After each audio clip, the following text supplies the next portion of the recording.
Naka-public ba to? Paano ba setting nito? Paano ko ipa-private yung comment? First time ko mag-live eh. As in. So, pag pinindot ko tong tao, uy, merong invite ng guest. Ano yun? Pwede ko rin i-share. Oh, check, iba na yung live, no? Iba na talaga panahon ngayon. Huli kong live mga 2018. As in. Legit. Kaya nagulat ako ngayon sa bagong itsura. Iba na talaga yung matanda. Ano?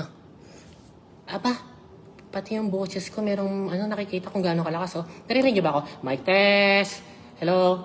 Cool! Damn! Ayos pala ito eh. Woo! O sige, hintay tayo mga 5 minutes ha. Tingnan natin, hintayin natin yung mga nag-alarm. Mga umiglip muna, antok, galing sa work. Pero dahil syempre mausang sila, hintayin nila yung 12:30 ko. On time ba ako? On time? Well, so may mga nag-aabang ba sa IG? Kung may nag-aabang sa IG, chat nyo na. Sabi mo, Mars! Si Sia nasa Facebook pala! Pineke tayo! Something like that, you know? At ganun. Sabi niya, IG daw. Well, naisip ko kasi kung mag-IG ako, limited lang yung reach. Diba? Unlike pag dito, ayan. Saan tayo? Paano ko ba yan, Parang mga friends ko lang pwede mag-comment. Ang daming viewers, 41,000. Carry lang. Pero marami na rin yung kahit paano sa live. Pero feeling ko madadagdagan pa to. Nag-aabang yata yung iba sa IG, no? Doon sila, nakaabang sila sa IG. Pasensya na kung lumipat ako sa Facebook dahil nga mas malawak yung reach dito. Diba? Pag doon, limited lang, pupunta pa kayo. Hindi naman ako lalabas sa yung street dyan. Like dito, ilang million kayo, daang libo. May kita nyo agad. So, ayun. So, ito. Favorite ko to. Ship. Woo! Grabe, kitang-kita yung butas ng ilong ko. No? Ganun kalapit to. Paano ba yung pinapalabas sa ilong? May kalokohan ka. Whew. So, 23:32. Thailand time. So, it's 00:32.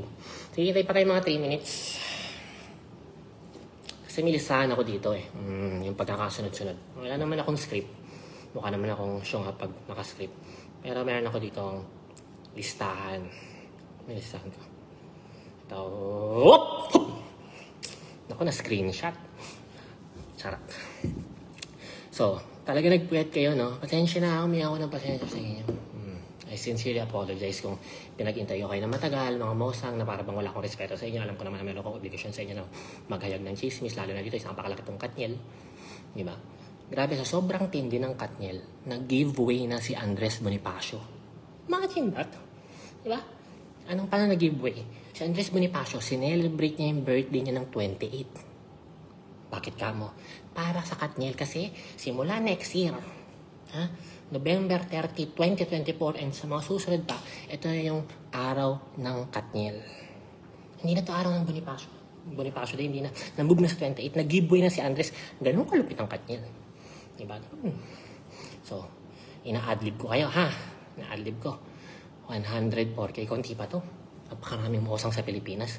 Million yung mga mosang sa Pilipinas. Tapos 108K lang to. So, chill pa tayo. Imagine 3 minutes pa lang naman. Chill lang tayo. Kalma lang kayo dyan. Andrea Bonifacio. Uy, Havey, Harold, That's a nice comment. Havey. Ano siya, witty siya. I like it. Andrea Bonifacio. Pero, may pag-uusapan ba tayong Andrea dito? Pala decision kayo, Kaya ako makasuhan ako ng cyber libel. Wala tayong pag-uusapang Andrea dito. Since baka ibayin lang natin yung pangalan. Ano ba? Ay, wala pala akong kasama. Okay, hipak mo ulit tayo.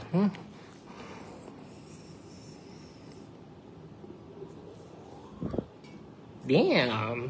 Panis bro. Ship. Sarap. Okay, 1 minute. Mag-i-start na tayo, 23. Bilang respeto sa mga nagpuyat. 23:35. So, that's 23:34. 00:34. 12:34 a.m. Sorry, nag-military time na ako. Alam mo na, ganun na ngayon, military time na. Mga 1 a.m., 2 a.m., 3 a.m. Yucks! My God, that's very local, you know? Ew! Dapat pag shala ka. Bro, what time tayo mag-meet? Mali, Tagalog pala yun. Ulit, English. Hey bro, Chris, what time are we going to meet? See you at 2200. Boom! Dapat ganun! My God, kadiri naman yung see you at 10 p.m. Yucks! My God! Diba? Op, hipak muna tayo.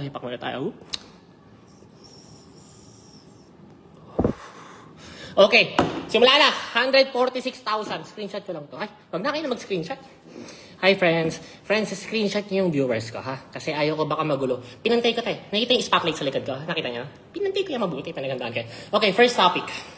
Handa na bang lahat? Kumars! Kumapit ka na! My God!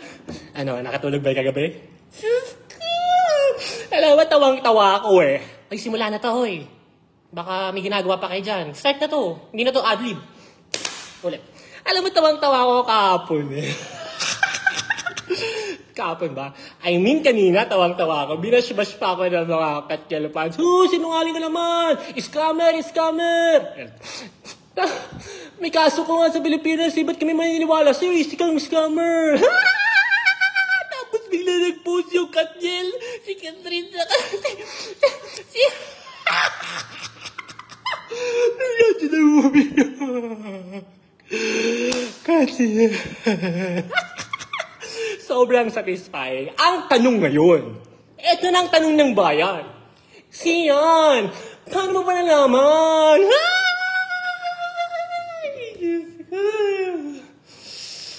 Okay, ang first topic, basta listahan ko. Source.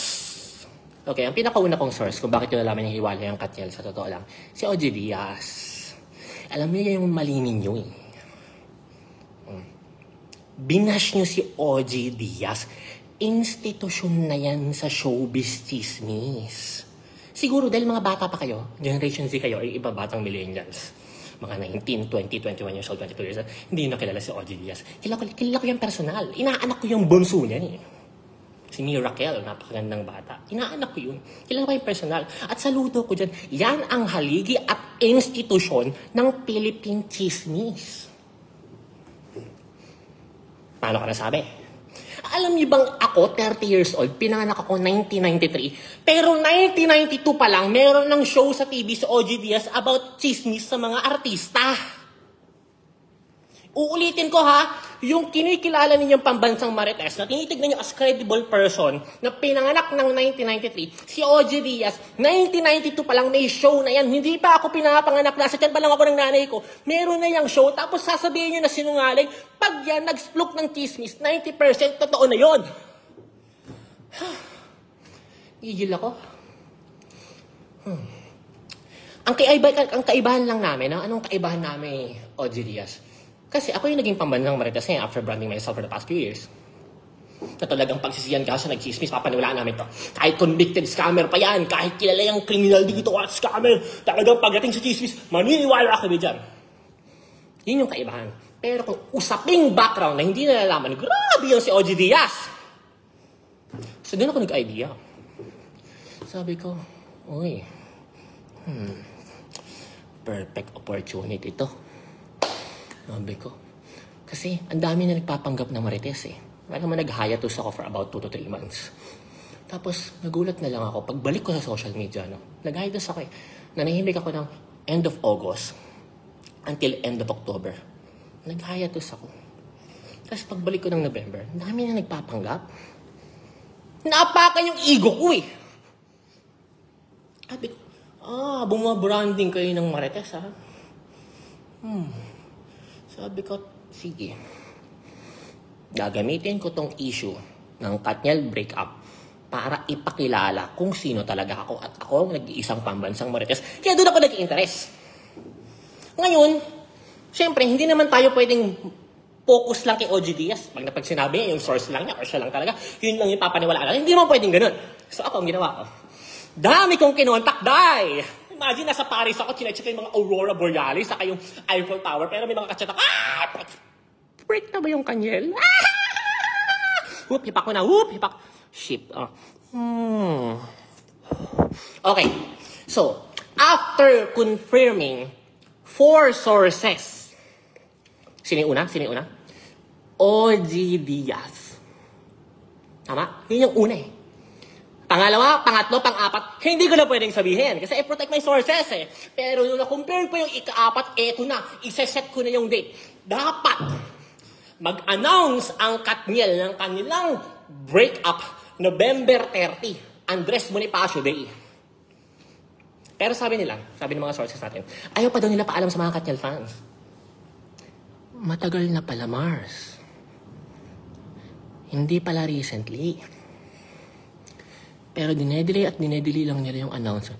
Huwag kayo maingay ha. Baka may makarinig eh. Atin-atin na lang ha. Okay lang ba? Matagal na palang break. Check ko lang baka may makarinig. Matagal na pala. Ayaw lang nila paalam, dinedelay nila. Pero dahil pala desisyon ako magde-decide. Gusto ko i-announce ng Katniel ang kanilang breakup katapusan ng November 30. Bakit ako? Ako masusunod. Kailangan i-flex ko yung ego ko eh. Ako yung probinsang marites! Something like that. So, November 30. So, anong ginawa ko? In-announce ko midnight, November 29. In-announce ko ngayon, November 29. So, pag-announce ko ngayon ng November 29, boom! Na-pressure sila. Wala silang magawa. Kasi naniniwala sa akin lahat ng tao. So, kailangan na nila linawin once and for all. And I gave Catherine a favor. Pagod na yan. Pagod na yan sa pambababae ni Pagod na yan. Sa tingin nyo, for the last 11 years, isa lang? Dami, boy. Napakarami.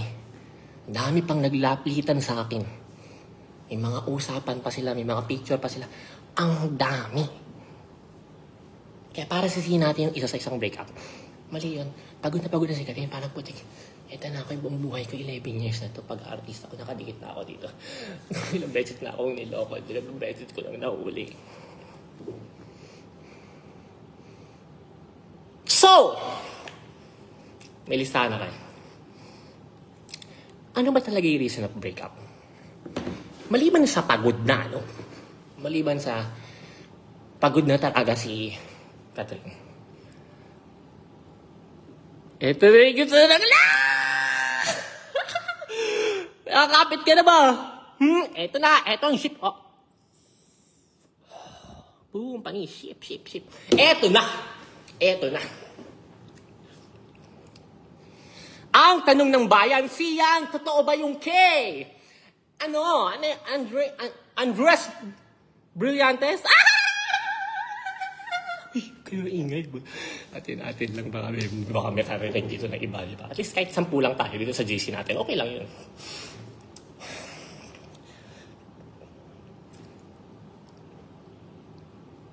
Nagkita daw eh. Nagkikita. Multiple times na. Lalo na yung after ng breakup nila ni Richie. Yan ang chika, ha? Hindi natin yan sure. Sila nakakaalam na katotohanan. Yun yung nasadap ko.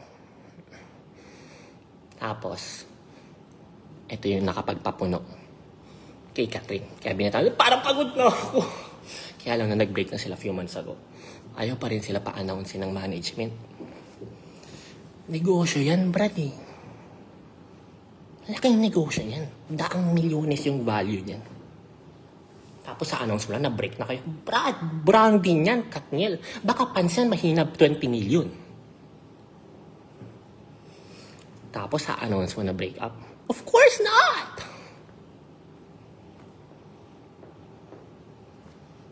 So, eto ng chika. May kakapitan ka na ba, Mars? Huwag kayo masyado maingay, baka may makarinig sa atin. Eto palang si Andrea. Hobby pala niya yan. Paano ko nalaman? Mars, wag ka.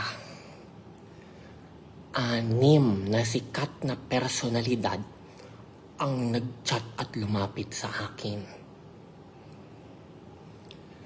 6. Sa English, 6. Para sabihin na ito palang Andrea, yung jowa nila, yung aura nila,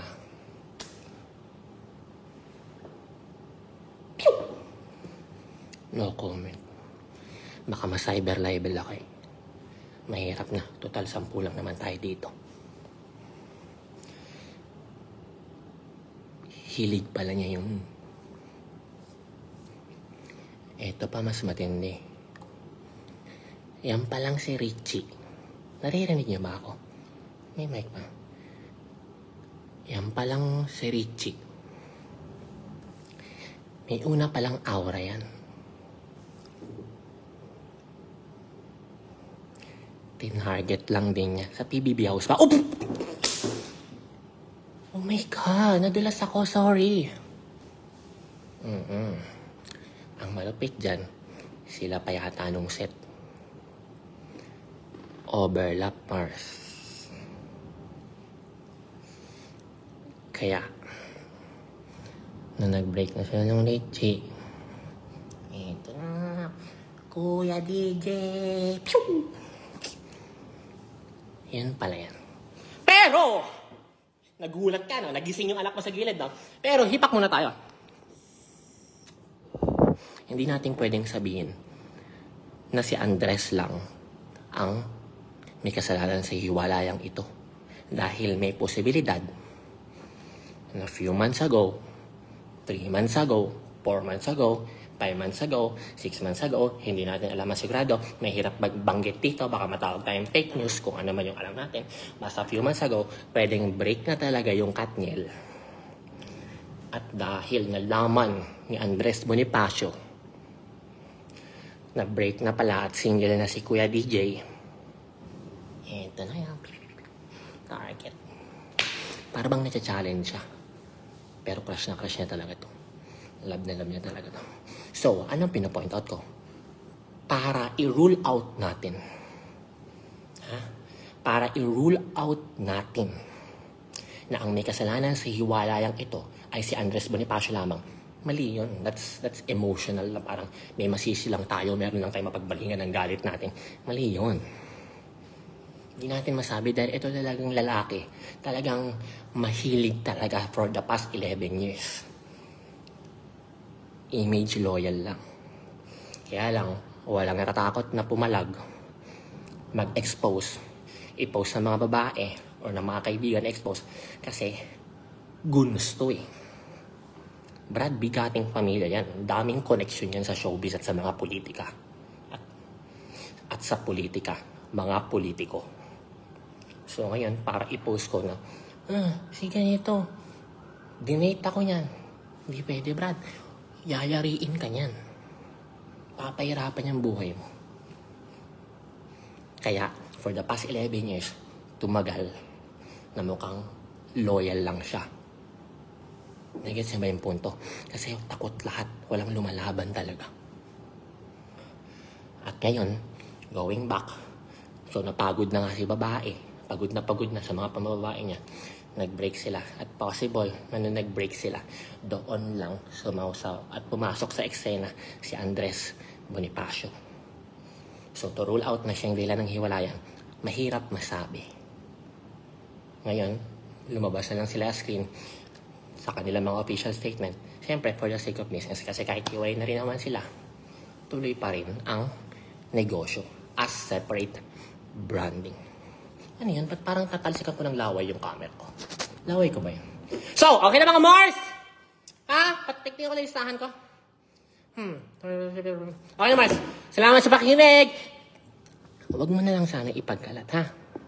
Atin-atin na lang baka sabihin, chismoso ko. O screenshot nyo nga itong 345,000. Boom, panis.